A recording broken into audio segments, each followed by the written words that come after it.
السلام علیکم ګرانو کتونکو ګرانو محصلینو ګرانو شاګردانو امید لرم چې ان شاء الله تاسو ټول به روغ جوړ د خیره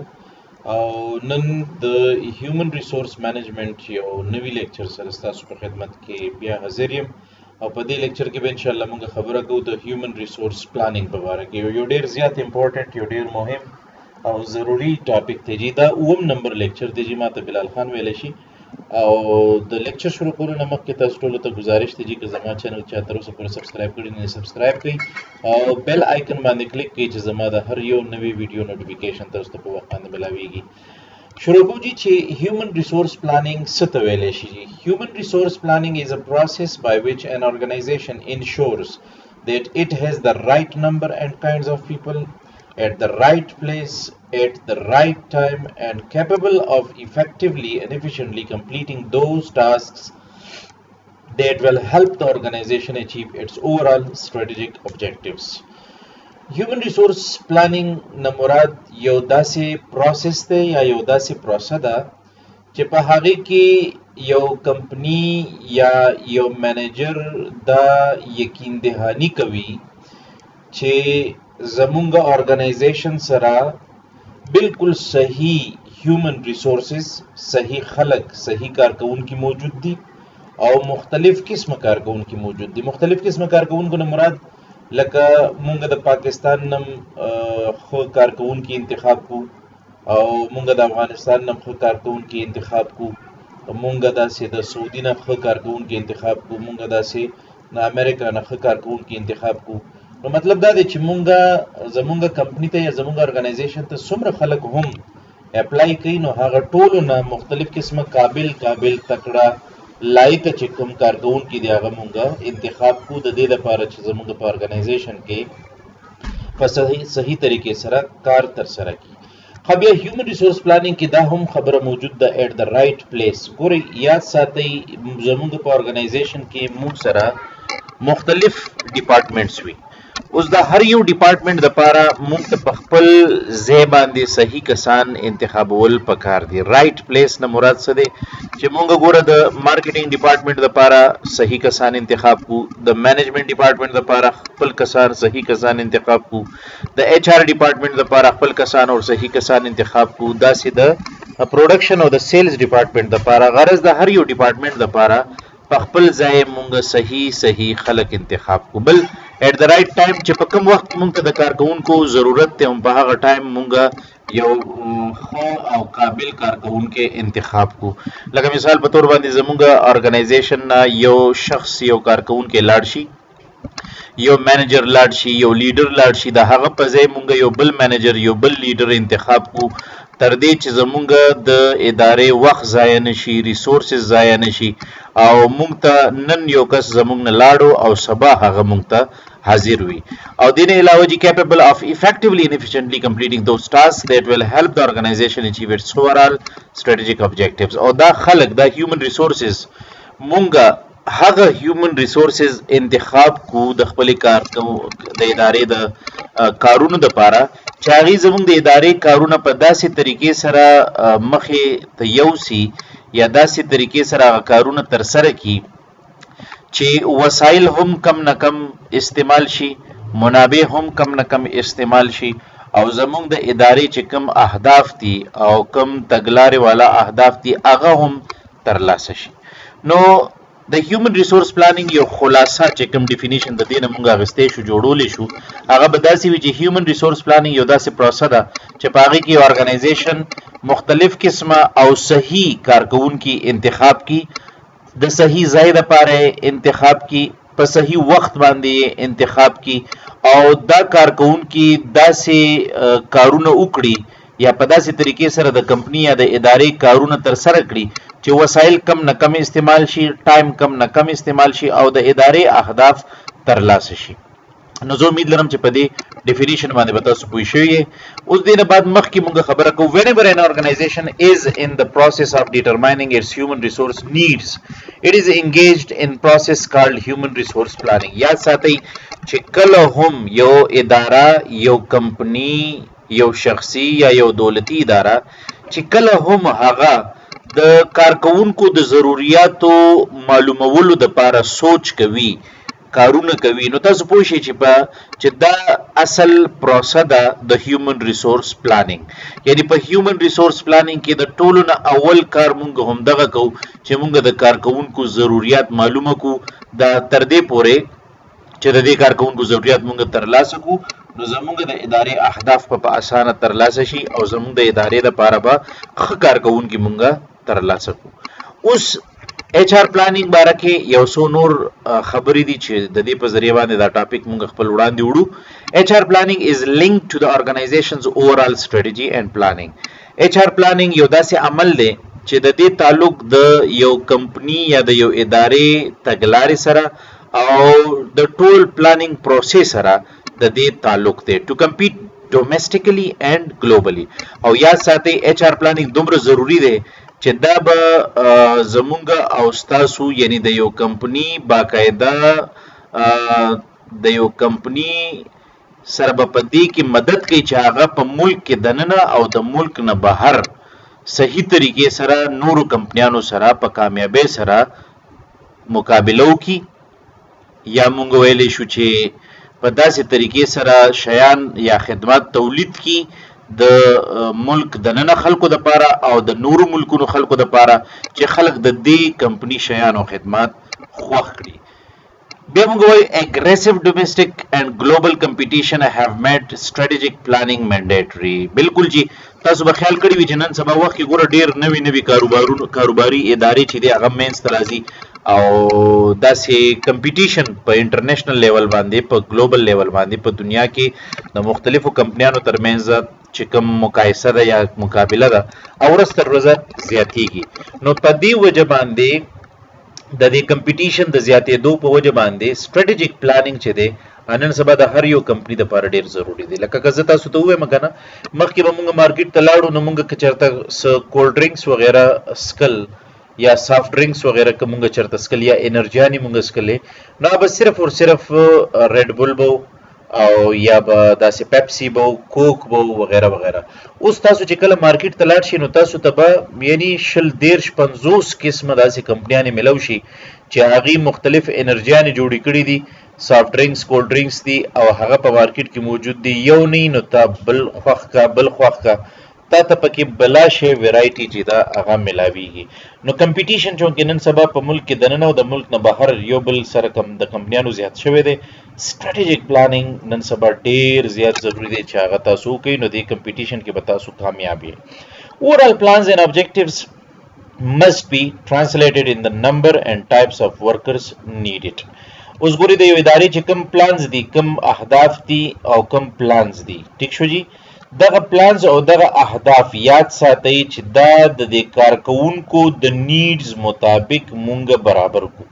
اوس کارکونکي چې کم نیډز د ادارې نه ترلاسه کول غواړي، لکه کارکونکي دا وایي چې ماته ښه تنخواه میلو شي، کارکونکي دا وایي چې ماته ښه ماحول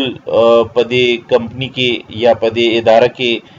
میلو شي، ترلاسه شي. یو کارکونکي وایي چې زما د عزت وي په دې اداره کې، یو کارکونکي وایي چې ماته د داسې مختلف قسمه ښه فیسیلیټیز زما د فیملی دپاره، زما د دغه دپاره ضروریاتو دپاره یا د ضرورت پوره کولو دپاره سهولیات مونږ ته دا کمپني راکړي. نو دا هله کیدی شي چې کله مونږ د دې کارکونکو ضروریات پوره کوو نو د دې ضروریات پوره کولو دپاره به مونږ داسې پلانز او داسې ابجیکټیوز تیارو چې د هغې په ذریعه زمونږ د دې کارکونکو ضروریات هم پوره شي او زمونږ د دې کمپني اهداف هم ترلاسه شي. نو په دې بریکټ کې تاسو ته ښکاري که نه چې ان مینجمنټ اټ از کالډ ارګنایزینګ. ګورئ لکه مونږ به پلانز او ابجیکټیوز دا خو جوړو، خو د دې پلانز او ابجیکټیوز جوړولو سره سره به مونږ د کارکونکو ضروریاتو ته هم ګورو. په دې کې یو خبره زه تاسو ته دا عرض کول غواړم چې هر هغه کارکونکی چې کوم تاسو د یو عمل لپاره د یو وظیفې لپاره انتخاب کړی دی، هغه کارکونکی تاسو وګورئ، معاینه کوي چې دې دا وظیفه په صحیح طریقې سره ترسره کولی شي که نه، د دې وظیفې اجرا کولو لپاره د سره سکلز مهارتونه شته یا نشته. چې کله مونږ دا عملونه کوو نو دې ته مونږ په مینجمنټ کې څه وایو؟ ارګنایزینګ وایو. او تاسو ته پته ده چې په مینجمنټ کې ارګنایزینګ دا دویم فنکشن دی د مینجمنټ. So what job needs to be done and how many workers will be required. اوس کوم کارونه په یو کمپنی کې کول دي او څومره د هغه کارونو د پاره څومره موږ ته کارکونکي پکار دي، یعنی موږ څومره کارکونکو ته ضرورت لرو چې هغه زموږ د ادارې یا د دې کمپنی د جابز د وظیفې او د وظیفې ضرورتونه دا په صحیح طریقې سره تر سره کی. Senior human resource management staff need to lead top management in planning for HRM issues. او چې کوم د HRM چې کوم غټ مینیجرز دي او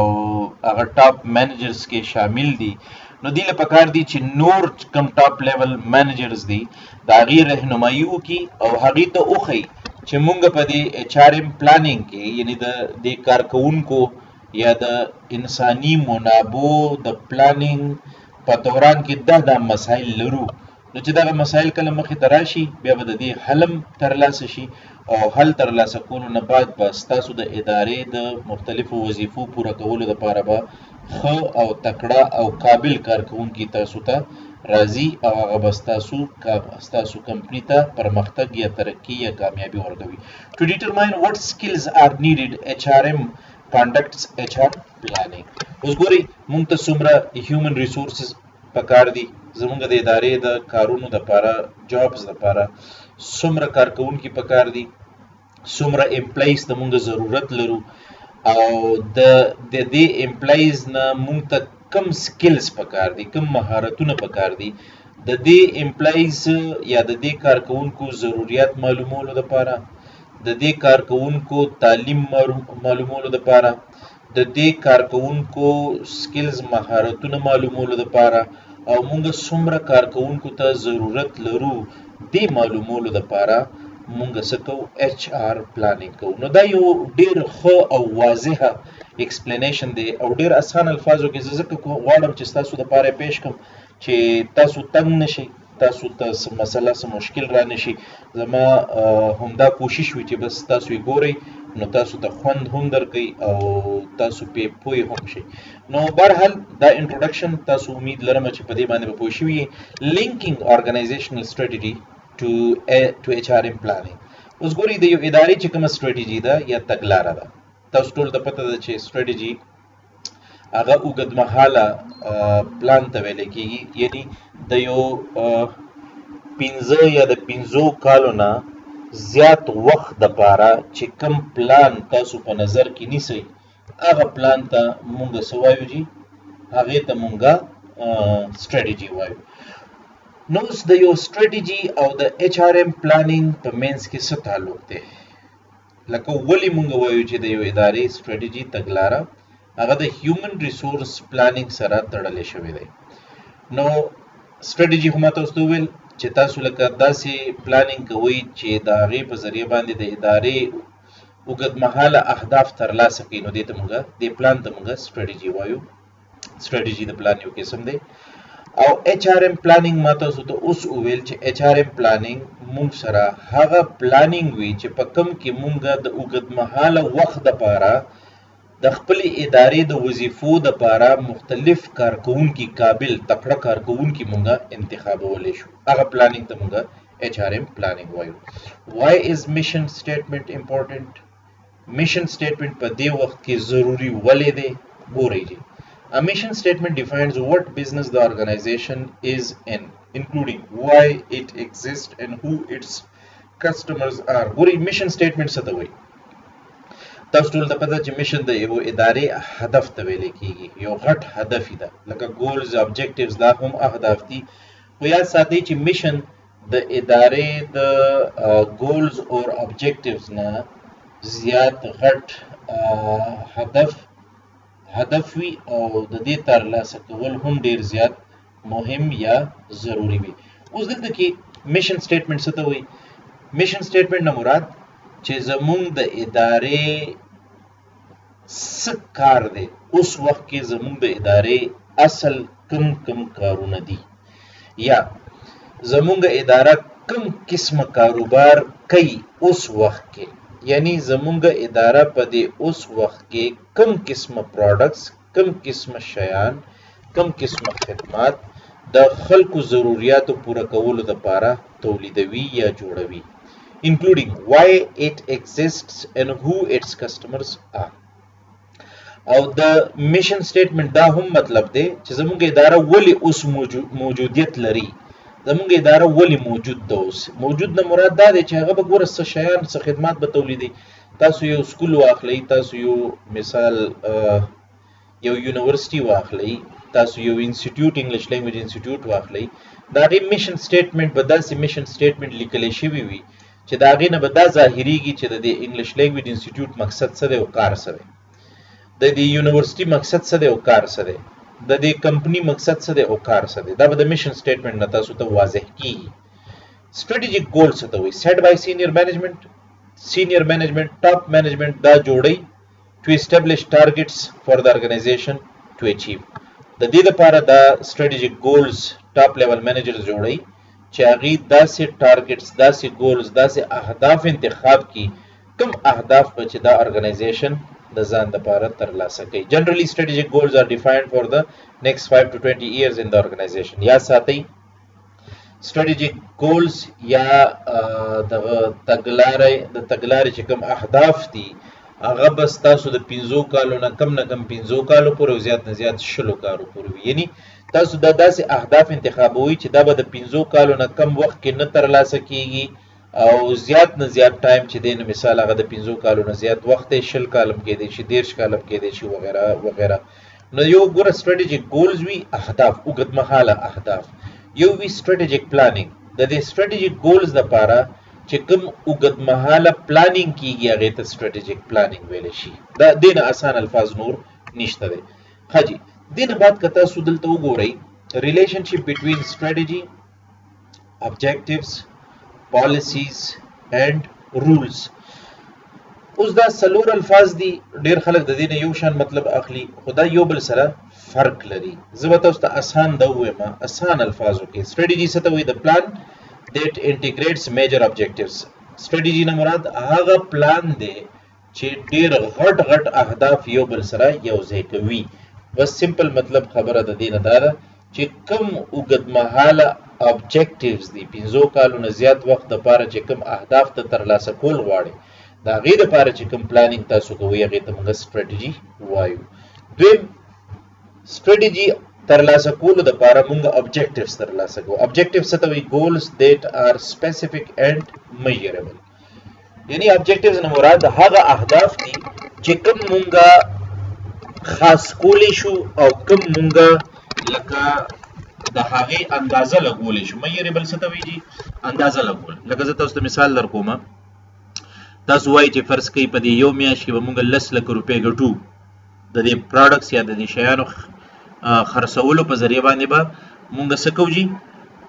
10 لک روپے په دې یو میاشت کې مونږه ګټه پروفټ ترلاسه کوو. اوس دا 10 لک روپے سپیسیفیک خاص ټارګټ ته زموږه ابجیکټیو دی او میجریبل دی. لکه تاسو معلومولې شي چې 10 لک روپے ګټه مونږه ترلاسه کړه دینه کم ده یا دینه زیاته.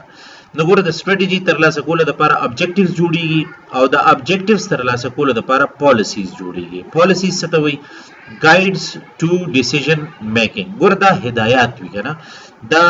داسې ډایرکشنز وی چې په دې ډایرکشنز باندې مونږ لاړ شو نو مونږ ابجیکټیوز هم ترلاسه کوو، مونږ سټریټیجیز هم ترلاسه کوو. نو پالیسیز یاد ساتئ هغه ګایډلاینز ته ویل کیږي، هغه رهنمایي اصول ته ډایرکشنز ته ویل کیږي د کوم په مدد سره چې مینیجر سکی هغه یو فیصله کوي، یو ډیسیژن میکینګ کوي، یو مقصد ته ځان رسي. او پروسیجرز اینڈ رولز څه شي دي؟ سپیسیفیک ډایرکشنز فار ډیسیژن میکینګ. یاد ساتئ بعضی خلک وایي چې پالیسیز دا د پروسیجرز او د رولز ریګولیشنز کمبینیشن ته ویل کیږي، یو والی ته ویل کیږي. یعنی د پروسیجرز او رولز نه پالیسیز جوړیږي او همدغه پروسیجرز او رولز ته خلک ګوري او د دې په ذریعہ باندې فیصله کوي، یعنی مینیجرز فیصله کوي وغیرہ وغیرہ. نو باقاعده تاسو وګورئ دیتا نو د سټریټیجی تعلق ابجیکټیو سره دی، د ابجیکټیوز تعلق سټریټیجی سره دی، د ابجیکټیوز تعلق پالیسیز سره دی او د پالیسیز تعلق ابجیکټیو سره دی او د پالیسیز تعلق پروسیجرز اینڈ رولز سره دی او د رولز او پروسیجرز تعلق هغه د پالیسیز سره دی. اوس راځو مونږ وایو in organizational framework. Corporate assessment after the goals are set, next step in, for example, SP process is the, for example, corporation assessment. उस corporation assessment څه ته ویل کیږي؟ د یو اداره چې کله هغه دا معلومول غواړي چې زمونږ د خپل کمپنی څه فار ایگزامپل زمونږ د خپل کمپنی څه strengths or weaknesses دي او زمونږ د کمپنی څه مونږ سره سونه اپورچونټیز او threats دي، نو دې ته مونږه اسسمنت وایو. اوس د دې اسسمنت واضح کولو لپاره مونږ مثال اخلو دلته کې gap or SWOT analysis. نو SWOT analysis څه ته وایي؟ SWOT strengths, weaknesses, opportunities, threats. Analysis determines what is needed to meet objectives. یاد ساتي SWOT analysis هر یو کمپنی کوي او دا انالیسیس د تجزیه کمپنی د دې لپاره کوي چې هغه دا معلومه کړي چې زما د خپل کمپنی څه strengths دي، څه داسې قوي خبرې دي یا قوي پوینټس دي چې د هغې په ذریعه باندې مونږه کامیابېدی شو، او ویکنسز زمونږ د دې کمپنی څومره ویکنسز دي چې د هغې په ذریعه باندې مونږه ناکامېدی شو یا مونږه کمزوري کېدی شو. بل اپورچونټیز او تھریټس د دې لپاره یو کمپنی معلوموي چې هغه دا معلومه کړي چې یو زمونږ کمپنی سره څومره اپورچونټیز دي چې د هغې ترلاسه کولو په ذریعه باندې زمونږ کمپنی ډیره ګټه پروفیټ ترلاسه کولی شي، او هغه کم تھریټس خطرې دي د ویرې کمې خطرې دي چې د هغې په ذریعه باندې زمونږ کمپنی ته نقصان رسېدی شي. نو strengths and weaknesses are and core competencies are identified. هر یو کمپنی به دا کوي چې هغه به کوشش کوي چې د خپل کمپنی strengths weaknesses دا معلومه کړي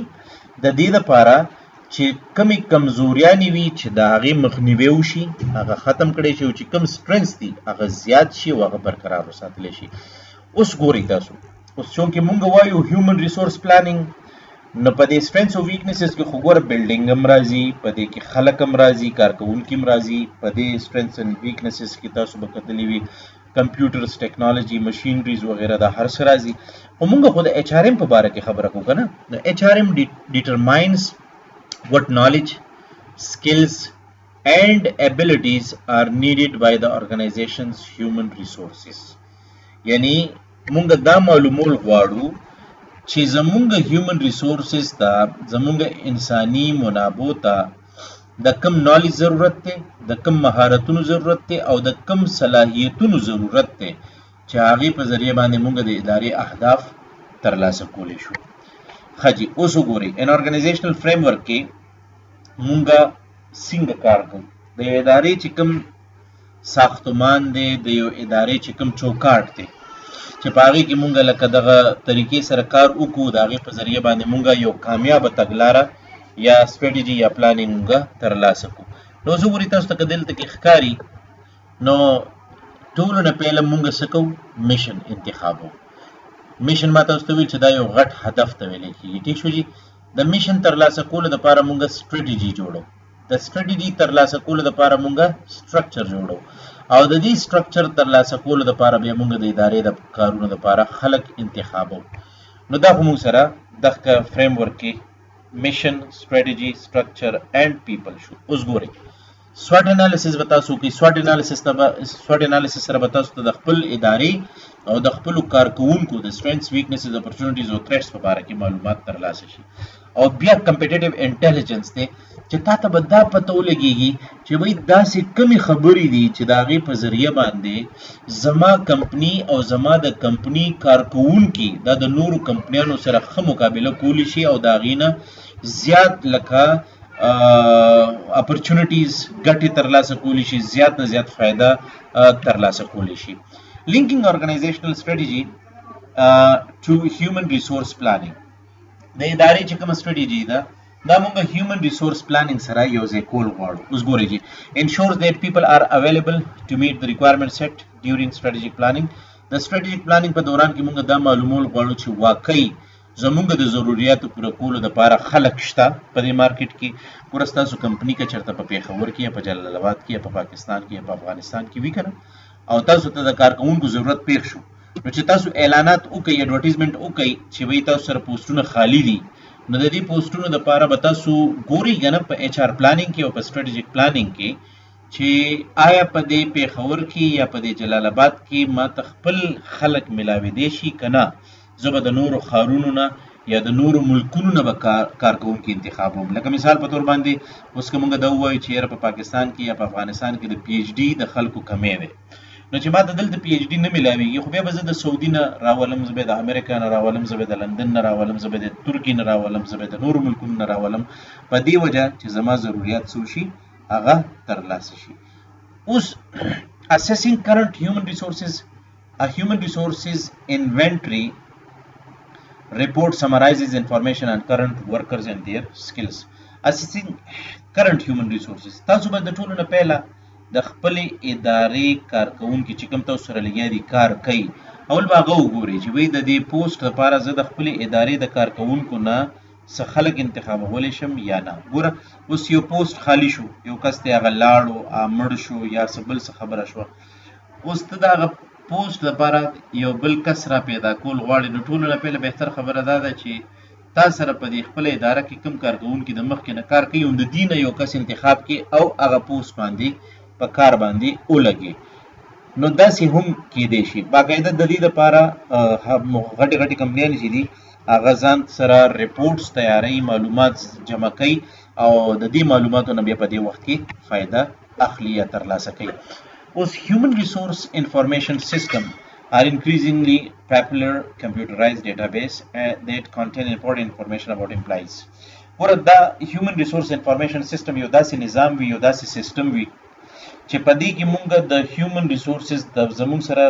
په دې کمپنی کې دننه چې څونه کارکوونکي کار کوي که مینیجرز دي که کارکوونکي دي که ټاپ مینیجرز دي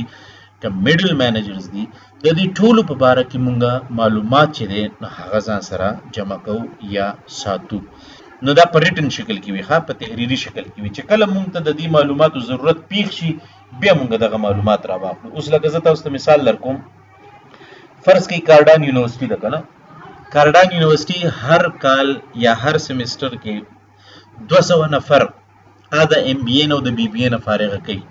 نو اوس چې په افغانستان کې څومره کمپنیانې دي هغه باید دا معلومات ولري چې څومره یونیورسټیانې په افغانستان کې دي دوی هر کال څومره ایم بی اے والا فارغه کوي چې مونږ د هغې نه لکه مثال بیا په اسانتیا سره تکړه او قابل چې کوم سټوډنټس دي ایم بی اے چې کړي وي هغه مونږ انتخاب کو د خپلو کارونو دپاره نو دې طریقې سره به تاسو ته ښه او قابل خلک سکل مهارت لرونکي خلک تجربه کار خلک تاسو ته ملاوېدی شي نو هیومن ریسورس انفارمیشن سیستم ساتل دا ډیر زیات مهم دي یا ډیر زیات ضروری دي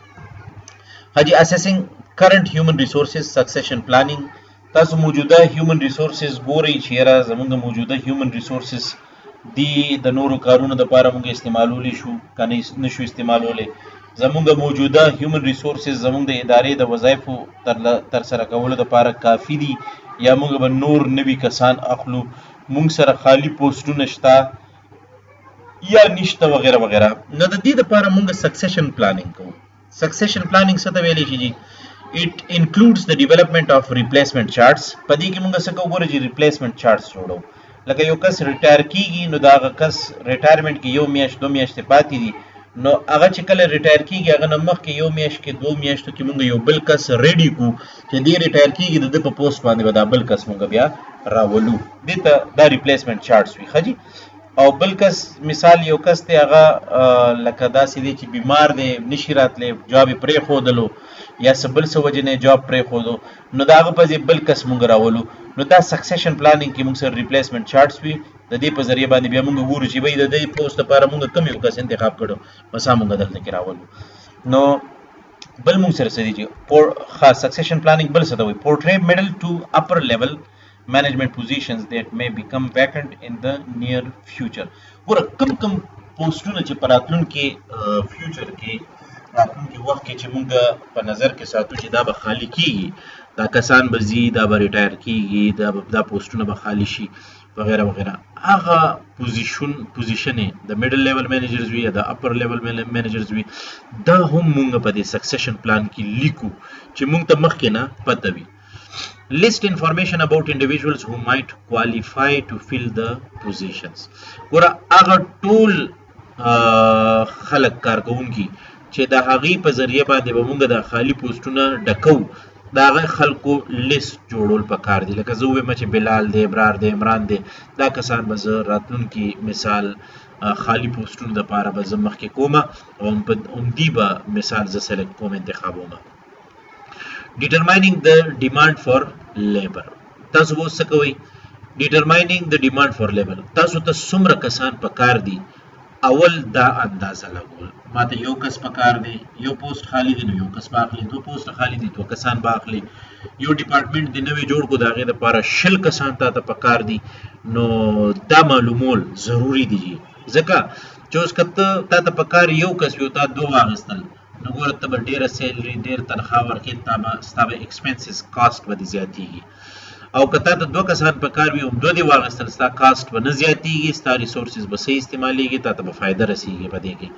So a human resource inventory can be developed to project year by year estimates of future HRM needs for every significant job level and type. Forecasts must be made of the need for specific knowledges, skills and abilities. دلته کې دا خبره ډېره زیاته ضروري ده چې تاسو دا ریکارډ برقرار وساتئ، په تحریري شکل کې تاسو سره دا خبرې موجود وي په رجسټرو کې، په فایلونو کې، چې هر کال څومره خلک زما نه ځي یا هر کال زما کاروبار غټیږي، کمپنی غټیږي، تولیدات زیاتیږي، نو ما ته د نورو او د نوي کارکوونکو ضرورت پیښیږي. نو هر کال موږ ته د څومره کارکوونکو ضرورت پیښیږي هغه لیست، هغه معلومات باید ما سره په یو رجسټر کې په یو فایل کې موجود وي. نو د دې په ذریعه باندې به اسانتیا څه کېږي؟ موږ ته به دا اسانه شي چې نوي کال کې زه وګورم، زه وایم چې بھئی زما اوس سیل زیات شو، پروډکشن زما زیات دی، ما ته 10 لیبر مزدوران پکار دي، 2 مینیجران پکار دي. اوس دا ما ته د څه نه پته ولګېده؟ هیومن ریسورس انوینټري نه ما ته پته ولګېده. دا کوم ریکارډ چې ما ځان سره لیکلی دی که نه، په دې کې به ما ته واضح شي چې یاره هیومن ریسورس ما ته ډېر پکار دي یا هیومن ریسورسز ما ته لږ یا کم پکار دي. نو دا هم ډېر زیات امپورټنټ دي چې دا تاسو معلوم کړئ. بل پریډکټینګ د فیوچر لیبر سپلای. اوس ګورئ تاسو به حالاتو ته هم ګورئ چې زه په دې راتلونکي وخت کې کسان انتخابوم 10 کسان، نو دغه 10 کسان شته په پاکستان کې که نشته؟ ما تاسو ته د پی ایچ ډي مثال درکو که نه. نو پریډکټینګ د فیوچر لیبر سپلای یو ګوره ډیمانډ آف لیبر دی، یو سپلای آف لیبر دی، یا لیبر سپلای یا لیبر ډیمانډ. لیبر ډیمانډ خو ما تاسو ته وویل په دې سلایډ کې چې تاسو ته د څومره کارکوونکو ضرورت دی، دې ته مونږ وایو ډیمانډ فار لیبر. او سپلای آف لیبر یا لیبر سپلای څه ته وایي؟ چې ما ته په کار مثال 10 کسان دي او په مارکیټ کې ما ته ملاویږي 100 کسان، مثال 6 کسان. تاسو دې خبرې ته اوس سوچ وکړئ که نه، چې زه اوس 10 کسان اخلمه چې هغې پی ایچ ډي کړي وي، لکه کارډان یونیورسټي ده، هغې وایي چې مونږ 10 پی ایچ ډي کسان اخلو، ډاکټران اخلو مینجمنټ ساینسز ډپارټمنټ دپاره، او هغې وګوري په ټول افغانستان کې صرف او صرف د 10 پوسټونو دپاره فرض کوي تاسو چې 50 کسانو یا 6 کسانو اپلای کړی ده. اوس 4 یا 15 کسان مونږ ته اپلای ونه کړله، مطلب دا دی چې نشته دی په افغانستان کې شته نه پی ایچ ډي والا کسان یا په پاکستان کې شته نه پی ایچ ډي والا کسان. نو بیا به مونږ څه کوو؟ بیا به مونږ آیا د دې 15 کسانو نه ضرورت پوره کوو که نه؟ مونږ به هغه خلک چې چا پی ایچ ډي نه ده کړی خو ایم ایس ای کړی دی او هغې د پی ایچ ډي په طور باندې مونږ واخلو، د هغې نه خپل ضروریات پوره کړو تر څو چې نور پی ایچ ډي راشي نو مونږ به د دې نه کار اخلو. So a unit supply of human resources comes from new hires, contingent workers, transfers in, individuals returning from leaves. Predicting these can range from simple to complex. Transfers are more difficult to predict since they depend on actions in other units. اوس دلته ګوره همدغه خبره چې کوم ما تاسو ته وویل که نه دا خبره دوی دلته کې کوي چې کله نا کله به ګوره تاسو ته دا کار ډېر زیات آسان وي. لکه آسان به ځکه چې تا ته اوس 10 پی ایچ ډي کسان په کار دي او تا پوسټ ورکو چې وایي ما ته 10 کسان د پی ایچ ډي ټیچران په کار دي او تا له راغلل 100 کسان، نو د 100 نه 10 کسان انتخابول آسان دي. خو چې ته د 10 کسانو دپاره مثال ایڈورټایزمنټ وکې او تا ته راشي صرف او صرف 15 کسان کم دي او 15 کسانو نه ستا ضرورت نه پوره کیږي، بیا به تیارېږي، بیا دا کار تا ته ډېر زیات مشکل شي. ولې؟ ته به بیا نورو ملکونو ته ځې، پاکستان نه به بیا نوي کسان اخلي، ته به د سعودي نه بیا نوي کسان اخلي، ته به د امریکا نه نوي کسان اخلي، ته به مثال د ایران نه نوي کسان اخلي، ته به د ترکي نه نوي کسان اخلي. نو د بهر ملک نه چې ته کله یو کس راغواړې او ستا په ملک کې دلته جاب کوي، نو یاد ساته هغه ته به ته تنخواه یو په ډبل ورکې، او ستا په ملک کې چې کله تا ته پی ایچ ډي میلاو شو نو ته هغه ته که کمه تنخواه ورکې نو هغه راضي کېږي، اتا سره کار کولو دپاره تیار وي. نو سپلای ته به هم ګورئ. بیا مونږ راځو لیبر سپلای کې هم دغه خبرې هم شته. ډیکریزز ان انټرنل سپلای کم اباوټ تھرو،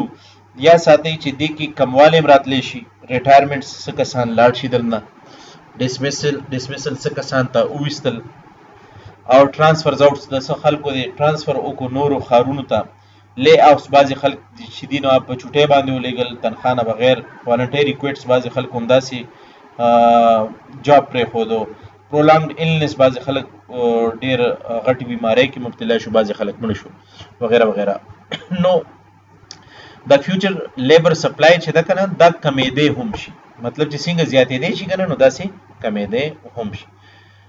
دا مو مغه خبره ده. ریټایرمنټ از د ایزیست ټو فورکاسټ، ریټایرمنټ خو ځه آسان دی، تا ته پته ولګېده چې دا 2 کسان به ریټایر کېږي، د دې په ځای به موږ نوي کسان اخلو، دا په اسانه ده. ادر فیکټرز آر مچ مور ډیفیکلټ ټو پروجیکټ. اوس ګوره یو کس اچانک مړ شو، نو خدای مکه هغه نن مړ شو، اوس د هغه دپاره په سبا باندې کس پیدا کول د هغه په ځای دا ډېر زیات ګران کار دی جي. داسې ډسمسل شو، ټرانسفر شو، لیف شو، دا هم داسې په اسانه باندې کنټرول کېدی شي، او بعضې کیسز چې دي نو هغه ډېر په اسانه باندې نشي کېدی. ویر ویل وی فایند ورکرز، مونږ به د کوم ځای نه کار کوونکي پیدا کوو. ما خو تاسو ته ویل که نه ټولو نه پهله به تاسو خپل ښار کې ګورئ، ملک کې به ګورئ، بیا به تاسو نورو ملکونو ته ځئ. بس دغه حل دی، دې نه علاوه نورې خبرې په دې کې نشته دی. نو مایګریشن انټو ا کمیونټي، ریسنټ ګریجویټس، ګوره لکه ته نور خلک نور ملکونو نه خلک راغلي دي، د هغې نه یو کس انتخاب کا. ریسنټ ګریجویټس د یونیورسټیانو نه اوس فرش خلکو ډیګري واغېستله، هغې نه یو کس انتخاب کا. انډیویژولز ریټرنینګ فرام ملټري سروس، بعضې خلک ګوره آرمي نه ریټایر شي، هغه خلک راوله په جاب باندې ولګوه، هغې ته جاب ورکه. انکریزز ان د نمبر اف unemployed and employed individuals seeking other opportunities either part time or full time. نو پارت ټایم یا فل ټایم که څوک جاب کول غواړي ته هغه خلک راوله، هغې باندې کارونه وکړه. او د پوټینشل لیبر سپلای کین بی ایکسپینډډ بای فارمل اور آن د جاب ټریننګ. نو فارمل یا آن د جاب ټریننګ په ذریعه باندې هم ته د لیبر سپلای چې دی هغه زیاتولی شي. لکه ګوره پی ایچ ډي والا نه میلاویږي، نو د پی ایچ ډي چې کوم کارونه دي د هغې ټریننګ ته ایم ایس والا له ورکړه، ایم ایس والا به د پی ایچ ډي د کارونو لپاره ریډي شي، په هغې باندې د پی ایچ ډي کارونه کوه، چې کله نور پی ایچ ډي کسان پیدا شي بس هغې لرې که بیا پی ایچ ډي والا واخله. ښه جي، میچینګ لیبر ډیمانډ اینډ سپلای. اوس دا ما تاسو ته ټول خبرې وکړلې چې څنګه کسان به تاسو پیدا کوئ، د کوم ځای نه به تاسو پیدا کوئ. نو زه دې کې ډېره خبره نه کومه، بیا به تاسو کنفیوز شئ، خو دا یو څو ټرمینالوجیز دي چې په دې باندې پوه شئ. ښه، ډیکروټمنټ څه ته وایي؟ ډیکروټمنټ یو وي ریکروټمنټ، یو وي ډیکروټمنټ. ریکروټمنټ دې ته وایي چې تاسو نوې کسان اخلئ. ډیکروټمنټ دې ته وایي چې تاسو 10 کسان اخیستل مخکې اوس 6 اخلئ، 15 واخلئ، نور نه اخلئ تاسو، بس پرېږدئ. ټیک شو جي. ډاون سایزینګ څه ته وایي؟ چې کله تاسو پوه شوئ چې یاره ما سره کارکوونکي ډېر دي او زما ګټه کمه شوې ده او زه نور کسان نشم اخیستی، دا موجوده هم زه کمومه، نو چې کله تاسو د ادارې نه کسان وباسئ په دې وجه چې تا سره د هغې دپاره تنخواګانې نشته دی، لکه څنګه چې په دې لاکډاون کې اوس ډېرو خلکو ډېرو کمپنیانو خلک وویستل د کمپنیانو نه که نه،